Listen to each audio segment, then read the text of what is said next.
Hello, this is Matt on the Moon Lambo channel. Ripple the other day had a webinar, and it was actually geared towards potential customers, or actual customers as well, so facing remittance companies, banks, financial institutions.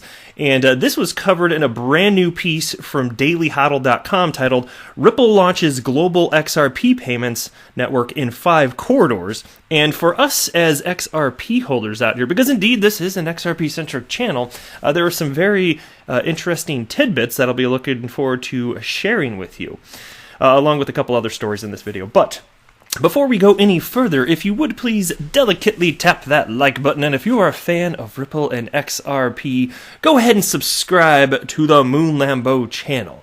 It's a good time here every day. All right, let's go ahead and dive in. MoneyGram is now using Ripple's XRP-powered cross-border payment solution on-demand liquidity in 5 payment corridors across the globe.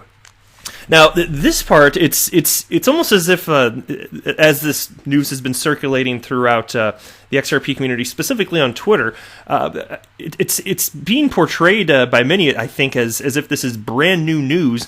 But I'll tell you, there was an interview with Alex Holmes, MoneyGram CEO, with Julia Chatterley on CNN, and when was that? It was like 4 or 6 weeks ago. I can't remember exactly at this point. It's been a little bit. And in that interview, he cited a couple of things which I feel like the crypto media in general just didn't pick up on. He talked about being live in 5 corridors. He said that at that point they were pushing 15% of their volume through on-demand liquidity from the United States to Mexico, which is substantial, been ramped up because the first number we had seen was 10%.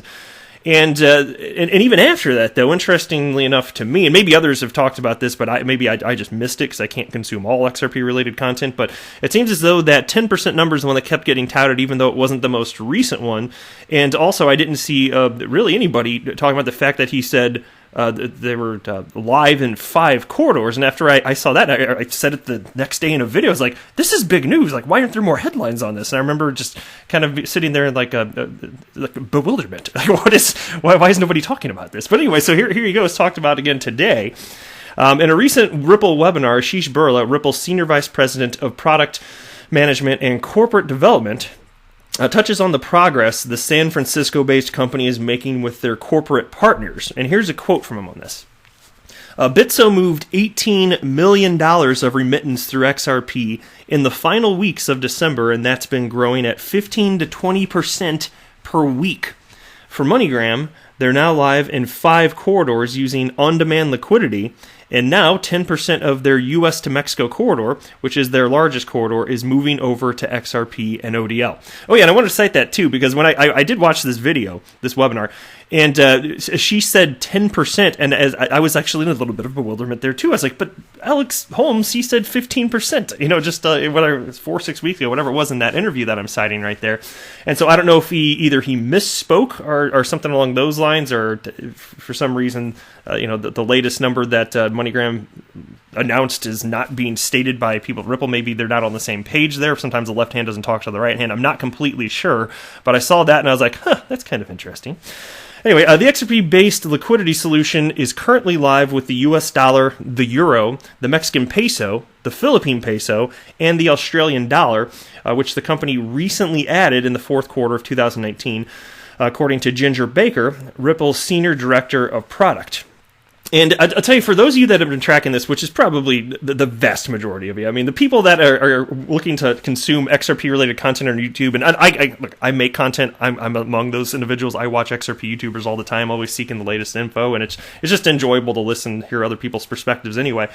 But for those of you that are tracking it closely, you may have noticed that there are constant stories about new all-time highs with the XRP Liquidity Index, specifically with Bitso, and others too, like, there's the Australian-based exchange, BTC Markets, which is an on-demand liquidity partner with Ripple, and there's Coins.ph. You keep seeing these all-time highs, but to see these numbers, think about this. He cited 15 to 20% per week growth on Bitso per week. That's astonishing to me. But in thinking about how recently, how frequently rather, we see these charts about all-time highs in terms of liquidity, yeah, that makes sense. So real-world adoption is taking place, and this is what is crucial in order for XRP to have perpetual, genuine value. and price, which is price is important to us. We're XRP holders, right? At least I'm assuming you are. There's the occasional Bitcoin maxi troll out there, and I love you. You keep checking out the Moon Lambo channel, but I'm just saying, for most of us out there are probably XRP holders, if I had to guess. And so this is good because utility matters and will win the day, and XRP should be a piece of that. I certainly suspect here. Now, due in large part to on-demand liquidity, XRP is now the top trading pair with the Mexican peso on Bitso, reports CoinMarketCap, with $8.4 million in 24-hour XRP/Mexican peso volume, compared to $3 million for Bitcoin/Mexican peso volume at time of publishing. And so think about that. So less than half as much for Bitcoin there, while Bitcoin is the big daddy of cryptos out there. But XRP is getting its piece of the pie here. It's getting the action, and it's the only cryptocurrency that's actually being used in the commercial production of anything. And so that's kind of important from my perspective. And they also had a video clip in this webinar, which went back to Swell, and they were highlighting a clip from Golance CEO. Oh, what's his name? Here it is on the screen. Michael Brooks. Yeah, here we go, CEO of Golance. And he was just talking, it just seemed, the way in which he was stating that on-demand liquidity was operating, it was a very matter-of-fact thing. But I tell you, sometimes hearing somebody like that, a customer of Ripple that's actually using it, is much more powerful than just reading it in a crypto media article. And it's just one of those moments where, in hearing him speak about it, just kind of hit me. I was like, yeah, this is actually getting used because there's real value, real utility here. And when I'm talking about value is different than price. I always make that distinction. There's true value. You're able to conduct this business model if you're Michael Brooks, CEO of Golance, because of this technology. And you could not do it without cryptocurrency, specifically XRP. And so it's amazing.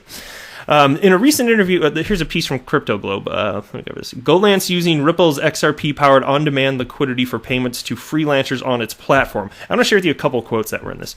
And the piece begins, in a recent interview with Ripple, Michael Brooks, the CEO of freelance marketplace Golance, talked about the benefits for his business and its clients of using the California company's RippleNet payment network and the XRP-powered on-demand liquidity service, which of course utilizes XRP as a bridge currency. And then they go talk about some kind of generic basic stuff about XRP, but I want to scroll a little bit further to get down to the quote.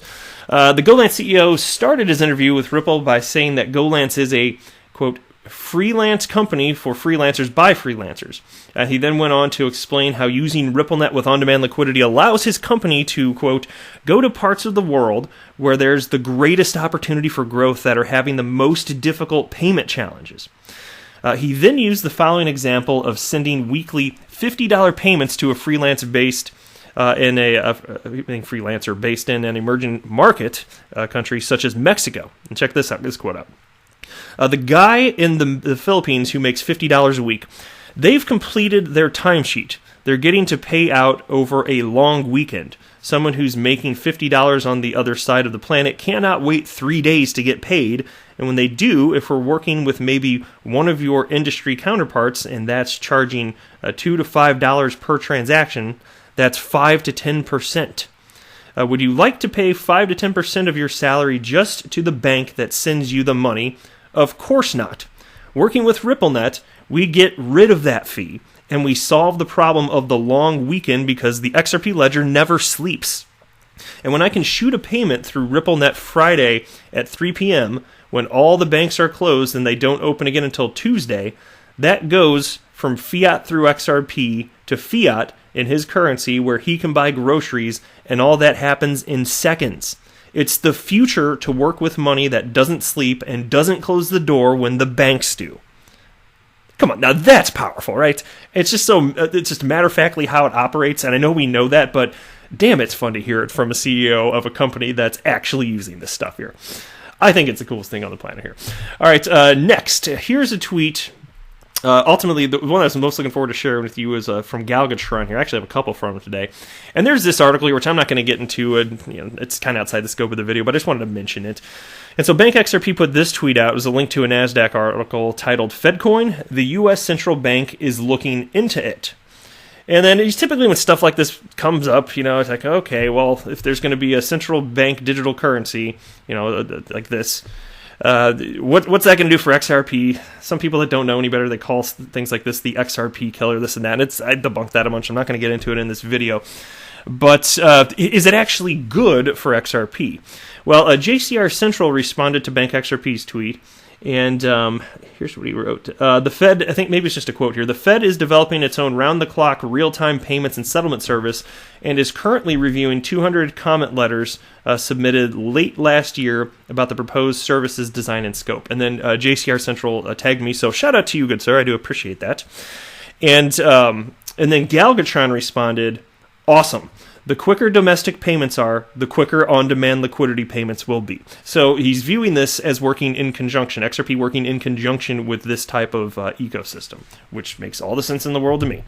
Next, here's another tweet from Galgatron, who writes, I never invested in XRP. I invested in Just Moon, that's Stefan Thomas. He's the Coil guy, formerly CTO at Ripple.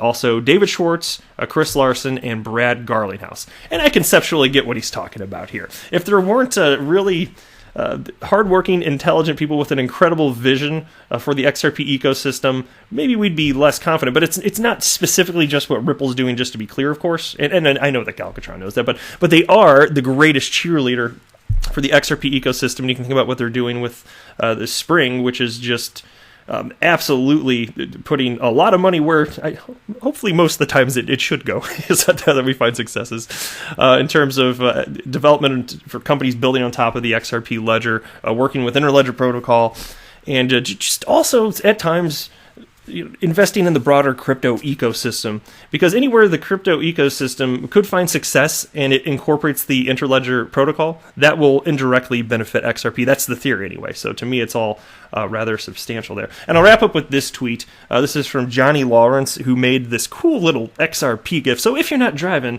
feel free to take a look on your screen. Or maybe I can make it full screen. Or wait, that just stops it. Okay, that's as full screen as it gets. It's a GIF. It's not a video. All right, so anyway, he tweeted out, on-demand liquidity, ODL, XRP. And he writes, I hope you like this one.